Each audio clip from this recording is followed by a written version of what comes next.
आपको सीधे लखनऊ लेकर चलेंगे, जहां मुख्यमंत्री योगी आदित्यनाथ का भाषण हो रहा है। पूर्व अध्यक्ष श्री ज्ञानचंद गुप्ता जी, माननीय विधायक डॉक्टर नीरज बोरा जी, माननीय विधायक डॉक्टर राजेश्वर सिंह जी, व्यापारी कल्याण बोर्ड के उत्तर प्रदेश के पूर्व अध्यक्ष श्री रविकांत गर्ग जी, वरिष्ठ व्यापारी नेता श्री संदीप बंसल जी, आज के इस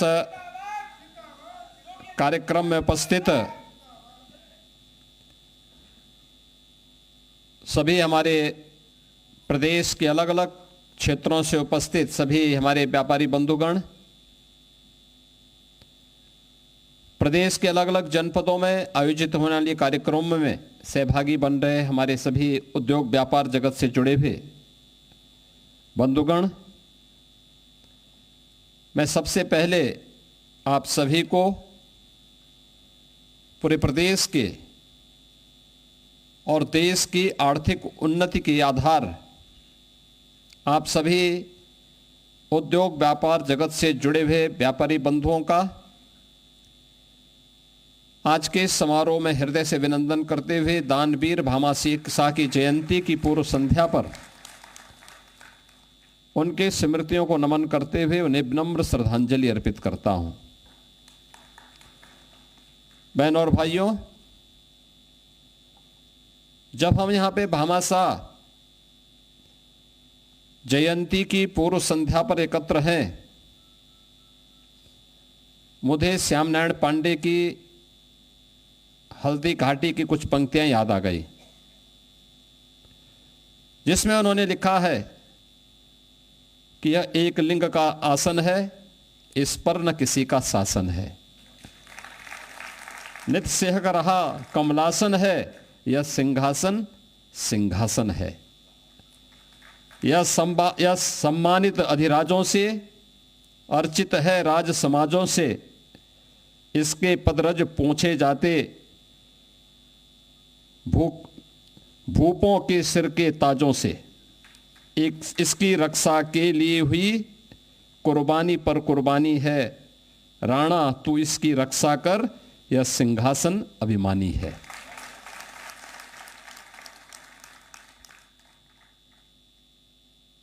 जब भी स्वदेश स्वाभिमान और स्वधर्म के लिए यह देश महाराणा प्रताप का स्मरण करेगा तो स्वतःस्फूर्त भाव के साथ भामा शाह का नाम हर जवान पर होगा। याद रखना, धन की तीन ही गति होती है, या तो दान करो, वह आपको यशस्वी बनाएगा, स्वयं भोग करो, कुछ देर के लिए चलने लायक बनाएगा, बाद में शुगर से ग्रसित कर देगा।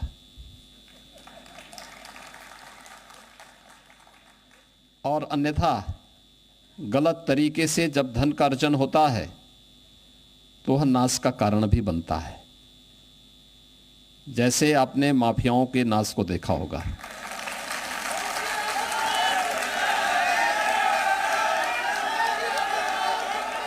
तो दानम,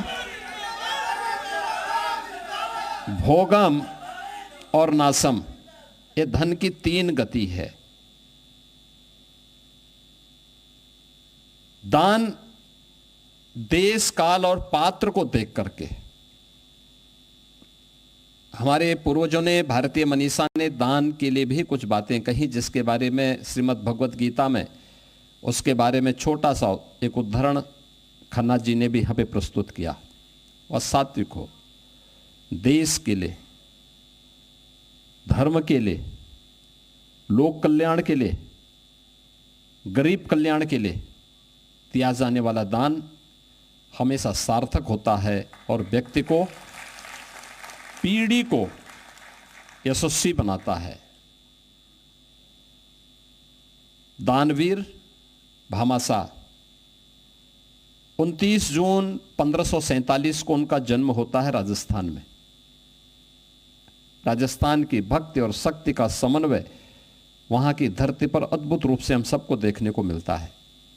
और उस धरा पर जन्म होता है वीरवर भामाशाह का। व्यापारिक वृत्ति और मेवाड़ राजवंश के प्रति उनकी निष्ठा को देखते हुए उन्हें मेवाड़ का एक महामंत्री के रूप में भी राज परिवार के द्वारा नियुक्त किया जाता है।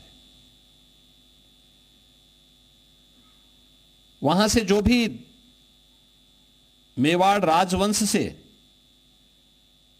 अलग अलग रियासतों के लिए जो भी दान पत्र लिखे जाते थे वह दानवीर भामाशाह के द्वारा ही लिखे जाते थे।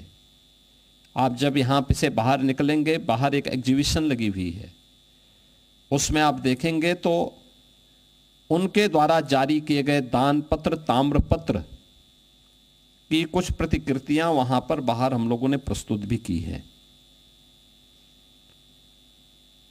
और ये परंपरा वहां पर बहुत लंबे समय तक चली। लेकिन ये उत्थान और पतन और फिर उत्थान का इस चक्र चलता है, धर्म चक्र प्रवर्तनाए। और उसी धर्म चक्र के कारण जब विद्वेष का भाव और अकबर का लालच बढ़ता गया, तमाम राजा महाराजाओं के द्वारा अकबर की अधीनता स्वीकार करने की एक प्रवृत्ति प्रारंभ हुई। चाटुकारिता की हदें पूरी हो गई। उस समय भी मेवाड़ जैसा राजवंश देश और धर्म की खातिर विदेशी दासता के अधीन कार्य करने को कतई सहमत नहीं थे। उन्होंने तब भी कहा कि नहीं, हरगिज नहीं, इसका फैसला युद्ध करेगा। हल्दी घाटी के युद्ध में एक तरफ लाखों की सेना थी, दूसरी ओर 20,000 सैनिकों के साथ महाराणा प्रताप हल्दी घाटी के युद्ध में लड़ते हैं। युद्ध बढ़ते बढ़ते जब निर्णायक दौर की तरफ गया तो जिसमें 20,000 की सेना लाखों की अकबर की सेना पर भारी पड़ रही थी, लेकिन तोपों के सामने बहुत अधिक समय तक ठहर नहीं पाई। चेतक गिर गया, तमाम सेनापति ढेर हो गए। महाराणा प्रताप को जंगलों के बीच में जाना पड़ा और लंबे एक समय तक, एक कालखंड तक उन्हें वहां पर रह करके जब वे अपना जीवन यापन कर रहे थे, कई कई दिनों तक खाने के लिए कुछ नहीं मिलता था। याद करिए कि राज परिवार का में पला बढ़ा वे बच्चे, महाराणा प्रताप के पुत्र, उनकी पुत्री, राजमाता, इन सब की क्या स्थिति रही होगी। कई कई दिनों तक घास की रोटी खानी पड़ी। लेकिन देश और धर्म की खातिर विदेशी हुकूमत के सामने सिर नहीं झुकाना है, और उसके लिए तैयारी जब कर रहे थे, उस समय दो ही प्रकार की चीजें उनके सामने थी। हर हाल में मेवाड़ को की रक्षा करना है, भारत के अंदर स्वाधीनता की लौ को जलाना है, विदेशी दासता से, किसी भी प्रकार से विदेशी दासता को भारत के ऊपर मुखर नहीं होने देना है। उसके काले बादल भारत के ऊपर नहीं छाने चाहिए। एक संकल्प के साथ जब उन्होंने कार्य करना प्रारंभ किया तो समय अरावली के उन जंगलों में वहां के भील और मीना जाति के लोगों ने ही उनकी मदद की थी। सेना संगठन का कार्य करना है, दुश्मन की सेना पीछे पड़ी हुई है, परिवार के लोग भूखों बिलख रहे हैं, कैसा होगा, कैसे इस कार्य हो पाएगा। लेकिन वहां के भील, वहां की जनजातियों ने भी स्वदेश और स्वाभिमान के इस महत्व को समझा था और वे महाराणा प्रताप के साथ खड़े रहे। कैसे छापामार युद्ध होता है, इस युद्ध कला को महाराणा प्रताप ने उस कालखंड में प्रस्तुत करके अकबर के दांत खट्टे कर दिए थे, मुगल सेना के दांत खट्टे करने के काम किए थे। और अंत में जब दानवीर भामाशाह उनकी सेवा में उपस्थित हुए तो उन्होंने इस बात को कहा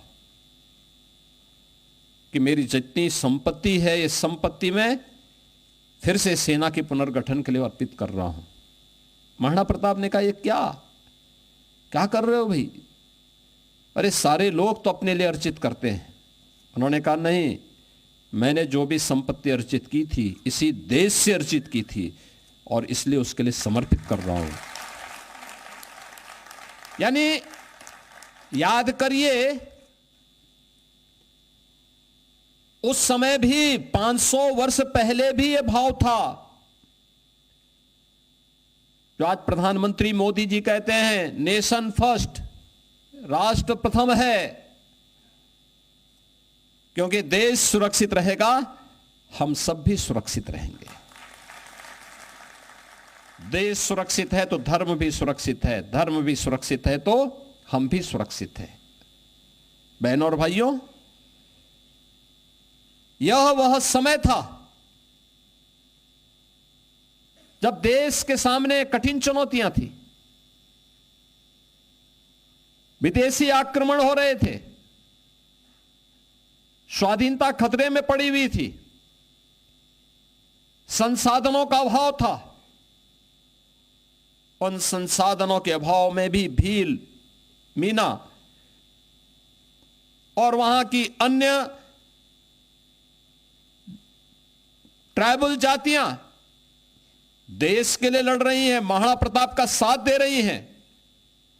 और वह समय तब था जब बहुत सारे सगे संबंधी स्वयं महाराणा प्रताप का साथ छोड़ चुके थे।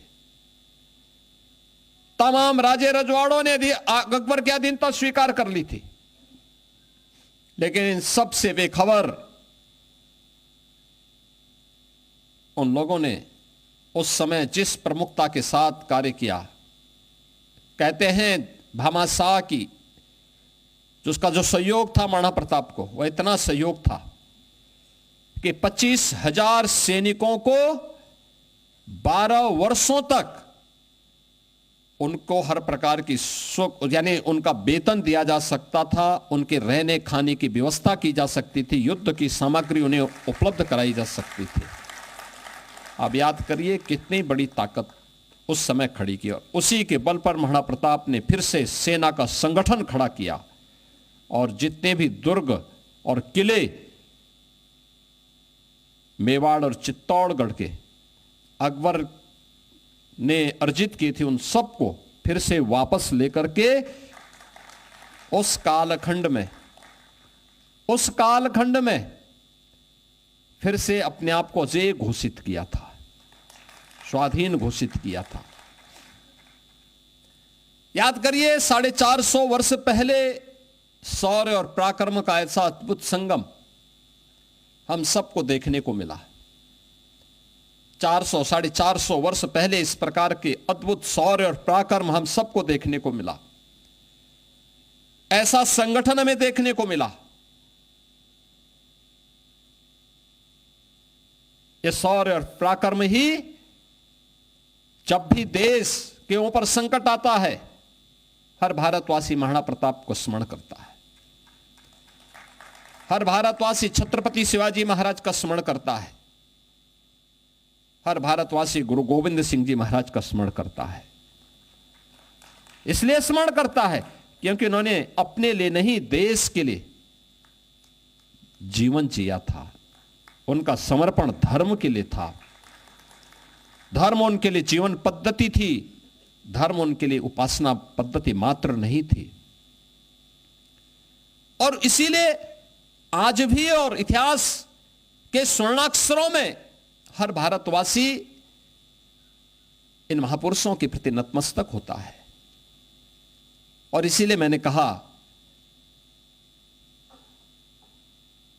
कि अमर गीतों के वे रचयिता डॉक्टर श्याम नारायण पांडे ने जो बात कही कि एक लिंग का आसन है, इस पर न किसी का शासन है, यह मेवाड़ पर ही एकदम फिट बैठता है। एकदम फिट बैठता है। उन्होंने इस बात को स्पष्ट कहा था कि यह एक लिंग का आसन है, इस पर न किसी का शासन है, नित्य का रहा कमलासन है, यह सिंहासन सिंहासन है। यानी यह सिंहासन सिंहासन क्यों है, इसका उल्लेख उन्होंने इसके माध्यम से किया है। आज भी उस भूमिका का निर्वहन हमारे आज के भामाशाह देश के लिए कर सकते हैं और कर भी रहे हैं। ऐसा नहीं कि न कर रहे हैं। अभी हमने उसी की एक प्रतिकृति को मंच पर सम्मानित भी किया है।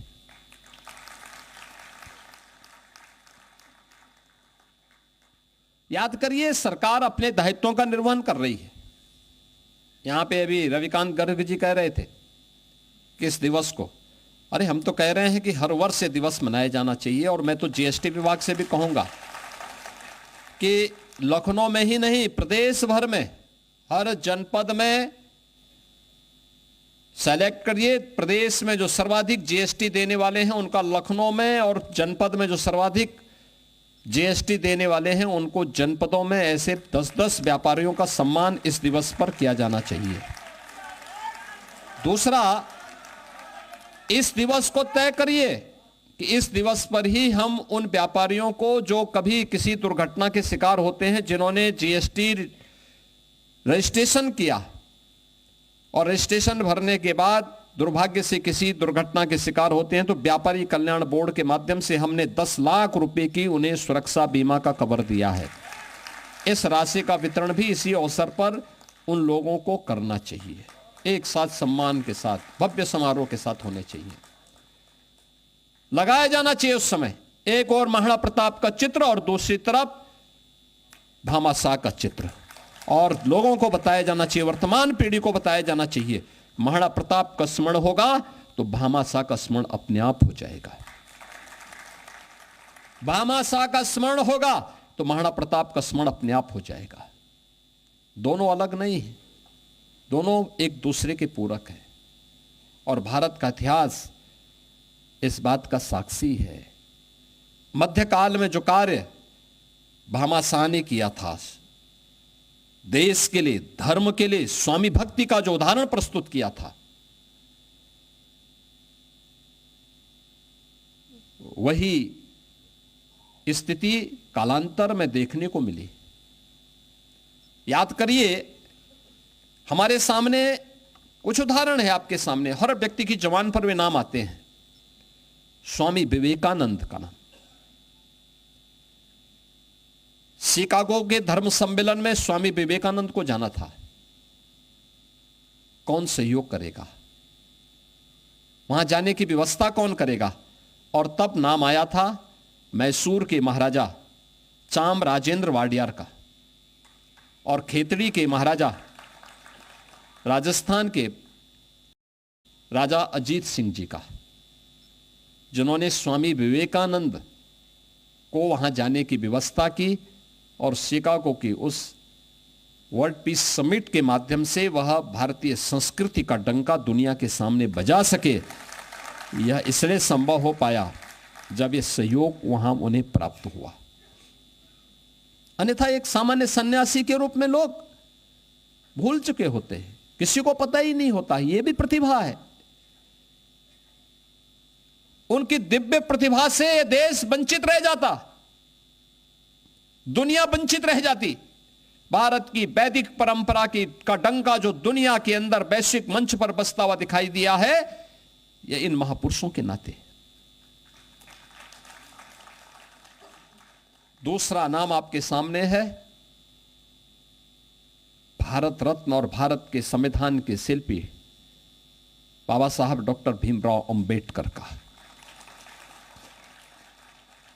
बाबा साहब डॉक्टर भीमराव अंबेडकर बड़ोदरा के महाराजा सयाजीराव गायकवाड़ ने उन्हें विदेश जाने की स्पेशल स्कॉलरशिप उपलब्ध करवाई और उसके माध्यम से डॉक्टर भीमराव अंबेडकर जी ने अपनी प्रतिभा की छाप न केवल दुनिया को दी बल्कि भारत को एक यशस्वी संविधान भी दिया। और संविधान देने के साथ साथ कोटि कोटि दलितों वंचितों के जीवन में एक प्रकाश पुंज बनकर के भी बाबा साहब भीमराव अंबेडकर छा गए।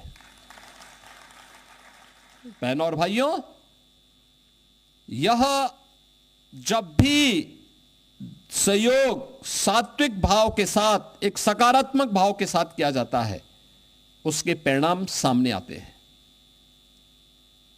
इस प्रकार की दिव्य विभूतियां सामने आती हैं, उसके परिणाम इस रूप में सामने आते हैं। यह अचानक नहीं हुआ, उन्हें एक प्लेटफॉर्म उपलब्ध हुआ,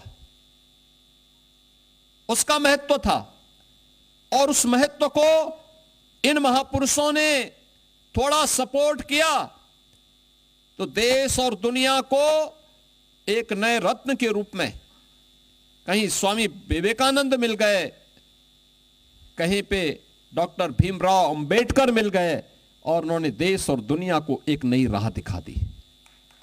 कोटि कोटि मानवों के लिए एक जीवन की राह भी दिखा दी। जो राह दिखाने का कार्य किया है, यह दिवस उसी राह का अनुसरण करने का एक महत्वपूर्ण और पवित्र आयोजन भी है। याद करिए, एक तरफ भामाशाह और महाराणा प्रताप, स्वामी विवेकानंद और मैसूर के राजा चाम राजेंद्र वाडियार जी, डॉक्टर भीमराव अंबेडकर और सयाजीराव गायकवाड़ बड़ोदरा के महाराजा और केतड़ी राजस्थान के महाराजा अजीत सिंह जी। आप मुझे बताइए, कहां इसमें जाति भेद है? कहां पे भेद है? ये वोट बैंक के लिए लोग कब तक और कितना बांटेंगे देश को? कितना बांटेंगे? ये बांटने वाले लोग वही हैं जिनको जब अवसर मिला था तो उन दुर्दांत माफियाओं के सामने नाक रगड़ रहे थे। आप याद करिए, अंतर यही होता है। ये डबल इंजन की सरकार है।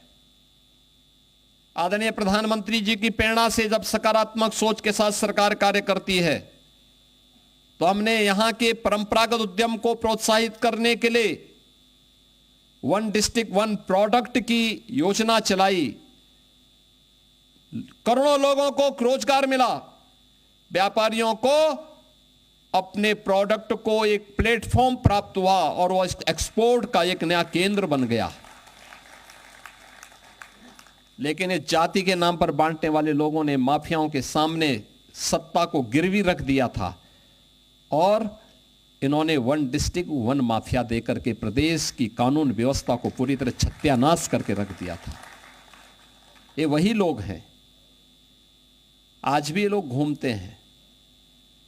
क्योंकि पहले तो नौकरी के नाम पे वसूली करते थे, आज जब वसूली का धंधा बंद हो गया, गुर्गों की दुकानों को बंद करा दिया गया, अब ये लोग जाति के नाम पर बांटने का काम कर रहे हैं, जगह जगह जाकर के जगह जगह जा रहे हैं।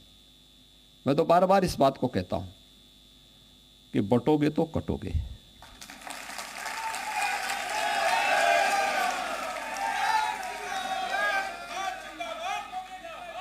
एक रहोगे तो नेक रहोगे। ये लोग वही हैं, इनके मुंह बंद होते हैं। ये लोग किसी व्यापारी, यहां लखनऊ में 2016 में एक व्यापारी की निर्मम हत्या हुई थी, एक निर्मम हत्या हुई थी,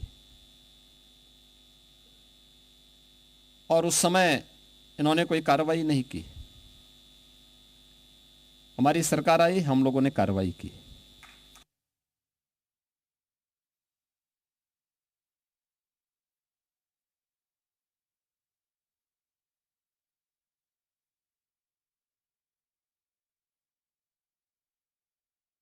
पर न किसी का शासन है, नित्य का रहा कमलासन है, यह सिंहासन सिंहासन है।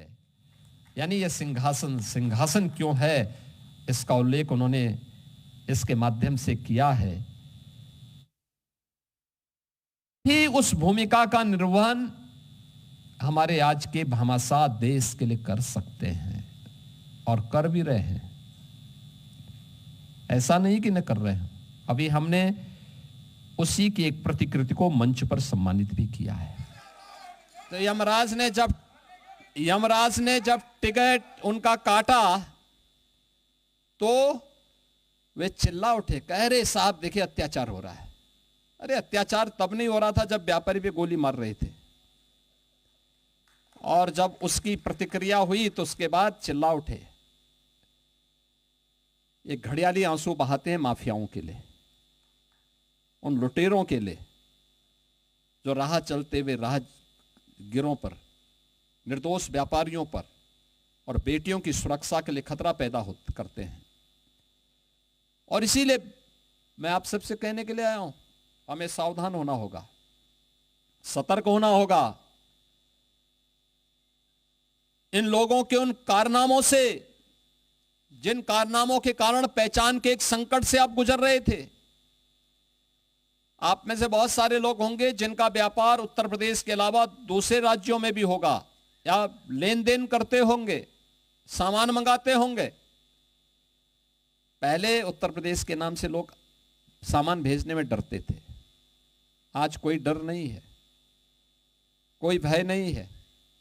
सुरक्षा का एक बेहतरीन वातावरण दिया गया है।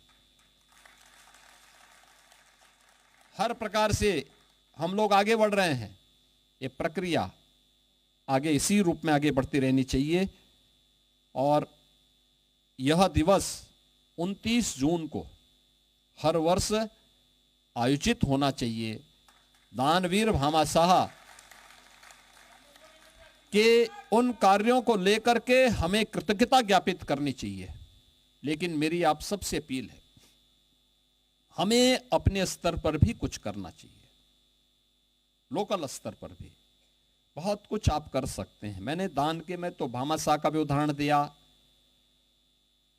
मैसूर के महाराजा का भी उदाहरण दिया, बड़ोदरा के महाराजा का भी उदाहरण दिया, खेतड़ी के महाराजा का भी उदाहरण आपके सामने दिया।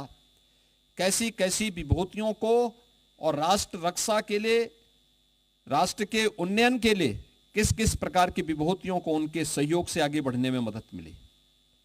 हम भी सहयोग कर सकते हैं, हमारे स्तर पर भी ये कार्य हो सकते हैं, हमारे सामूहिक प्रयास से भी ये कार्य आगे बढ़ सकते हैं। और वह कार्य अलग अलग स्तर पर, आपके स्तर पर भी हो सकता है। लोकल स्तर पर रोजगार सृजन के लिए भी बहुत अच्छे कार्य हो सकते हैं। आपके द्वारा किसी भी स्तर पर रोजगार सृजन के लिए किया जाने वाला कार्य, वह भी एक पुण्य है। आपके द्वारा प्रदूषण से मुक्त कोई एक व्यवस्था देना, यह भी एक पुण्य का कार्य है। किसी नदी को प्रदूषण से मुक्त करने में किया जाने वाला योगदान, किसी नदी के पुनरुद्धार की कार्रवाई, उसको पुनर्जीवन देना, यह भी एक पुण्य का कार्य है। किसी एक व्यवस्था के साथ जुड़ करके जनपद के सभी व्यापारी एक अभियान के साथ, उस कार्य के साथ जुड़ करके प्रशासन से कहें कि साहब हमें केवल ये बताइए कि कैसे कार्य होना है, हम अपने स्तर पर अपने सहयोग से इस कार्य को पूरा करें। हमने वर्तमान में 1 डिस्ट्रिक्ट 1 रिवर यानी एक जिले में एक नदी के पुनरुद्धार का दायित्व हर जनपद को उपलब्ध करवाया है और वृक्षारोपण का कार्यक्रम भी वहां होना है। क्या प्रदेश भर के हमारे व्यापारी भी उस अभियान के साथ जुड़ पाएंगे? और जुड़ पाएंगे तो मुझे लगता है किसी एक कार्यक्रम के साथ जुड़िए। प्रधानमंत्री जी ने देशवासियों के सामने एक लक्ष्य और रखा है, 1 पेड़ मां के नाम। हम लोग जुलाई में कोई एक तिथि तय करेंगे, सभी व्यापारियों को, उद्योग व्यापार मंडल को भी इसके साथ जुड़ना चाहिए, इस कार्यक्रम को सफल बनाना चाहिए, क्योंकि यह देश का काम है। पर्यावरण सबकी सुरक्षा करता है, इसमें कौन जाति भेद है? न जाति का भेद है, न क्षेत्र का भेद है, न मत और मजहब का भेद है, न किसी प्रकार का कोई भेद है। पेड़ तो सबको छाया देता है, फल देता है, पर्यावरण की रक्षा करता है। हम भी इस अभियान का हिस्सा बने। नदी सबको पानी देती है, कोई भेद नहीं करती किसी के साथ, उसका संरक्षण हम भी कर सकते हैं मिलकर के। और इस कार्यक्रम को अगर हम कर पाएंगे तो एक बड़ा कार्य होगा। मैं एक बार फिर से आपको इस बात के लिए आश्वस्त करता हूं, प्रदेश सरकार और ये डबल इंजन की सरकार आपके हितों को संरक्षण देने के लिए पूरी प्रतिबद्धता के साथ करेगी। आपकी सुरक्षा, आपको हर प्रकार का संरक्षण देने का कार्य करेगी। हमें भी राष्ट्र के इस अभियान का हिस्सा बनना चाहिए। उन अभियानों का हिस्सा अगर हम भी बनते हैं, इसको और आसान करने में मदद मिल सकती है। आज के इस अवसर पर मैं आप सबके प्रति अपनी शुभकामनाएं देता हूं। भारत माता के इस महान सपूत दानवीर भामाशाह की स्मृतियों को नमन करता हूं। उनकी जयंती की पूर्व संध्या पर उन्हें विनम्र श्रद्धांजलि अर्पित करते हुए अपनी वाणी को विराम देता हूं। धन्यवाद। जय हिंद। जयंती पर प्रदर्शनी लगाई गई थी जिसमें संबोधन दे रहे थे मुख्यमंत्री योगी आदित्यनाथ। उन्होंने कई बातों का जिक्र किया। वोट बैंक के लिए कब तक बांटेंगे देश,